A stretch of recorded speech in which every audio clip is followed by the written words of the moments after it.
ADR result দিলে মই অত্যন্ত আনন্দিত যে তৃতীয় আৰু চতুৰ্থ শ্ৰেণীৰ ৰিজাল্ট দিয়াৰ পিছত সকলোৱে এটা কথা স্বীকাৰ কৰিছে যে এই ৰিজাল্ট মেৰিটৰ আধাৰত হৈছে, মেধাৰ ভিত্তিত হৈছে। আৰু সঁচাকৈ চৰকাৰী চাকৰি আমি মেধাৰ ভিত্তিত দিয়াৰ বাবে প্ৰতিশ্ৰুতিবদ্ধ। এতিয়া কোনোবাই মোক কৈছে মামা কাট অফ নম্বৰ বহুত হ'ল। কাট অফ নম্বৰটো চৰকাৰে নিয়ন্ত্ৰণ নকৰে। যদি ৩০০০ পোষ্ট থাকে আমি ২জন কৰি বা ৩জন কৰি উত্তীৰ্ণ প্ৰাৰ্থীক মাতো। ৩০০০ পূৰণ ২, ৩০০০ পূৰণ ৩, ৯০০০।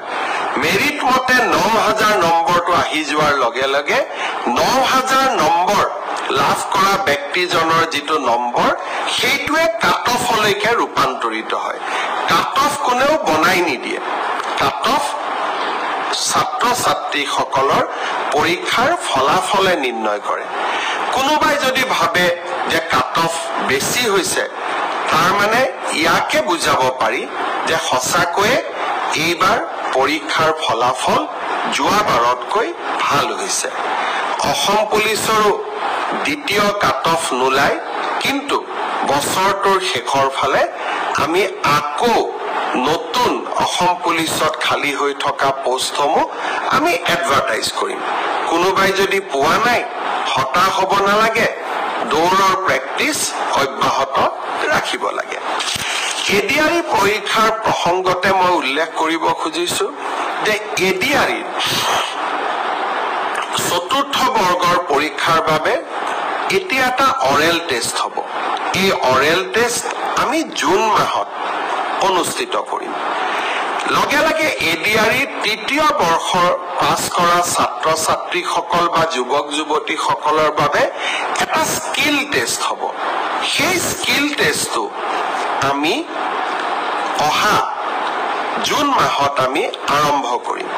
আমাৰ লক্ষ্য হৈছে যাতে এডিআৰিৰ নিযুক্তিও আমি 10 অক্টোবৰত দিব পাৰো আৰু নৱেম্বৰ, ডিচেম্বৰ, জানুৱাৰীৰ ভিতৰত এডিআৰিৰ নতুন এডভাৰটাইজমেণ্টটো আমি যাতে দিব পাৰো।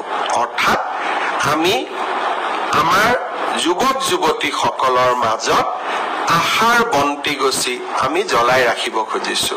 আমি অসমৰ প্ৰাথমিক বিদ্যালয় যি 100জন ছাত্ৰ ছাত্ৰী আছে সেই স্কুলবিলাকত প্ৰধান শিক্ষকৰ পদ আমি সৃষ্টি কৰিছিলো আৰু খুব কম সময়ৰ ভিতৰতে এই প্ৰধান শিক্ষক পদৰ নিযুক্তি হ'ব। এইবাৰ আমি চিন্তা কৰিছো যে 50জন থকা প্ৰাথমিক বিদ্যালয়সমূহতো 50জন ছাত্ৰ ছাত্ৰী থকা প্ৰাথমিক বিদ্যালয়সমূহতো আমি প্ৰধান শিক্ষকৰ পদ সৃষ্টি কৰিব পাৰো নেকি? এই বিষয়ে আমি কেবিনেটত ডিব্ৰুগড়ত আলোচনা কৰিম। প্ৰাদেশিকৰণৰ আইনখন সংশোধনৰ বাবেও ইতিমধ্যে আমি সংশ্লিষ্ট সকলোৰে লগত কথা বতৰা পতা আৰম্ভ কৰিছো, যাতে সকলোৱে এই ক্ষেত্ৰত যিমান দূৰ পাৰো 2006 চনৰ আগত স্থাপন হোৱা শিক্ষানুষ্ঠানসমূহত আমি যিমান পাৰো আমি যাতে ন্যায় দিবৰ কাৰণে আমি চেষ্টা কৰিব পাৰো।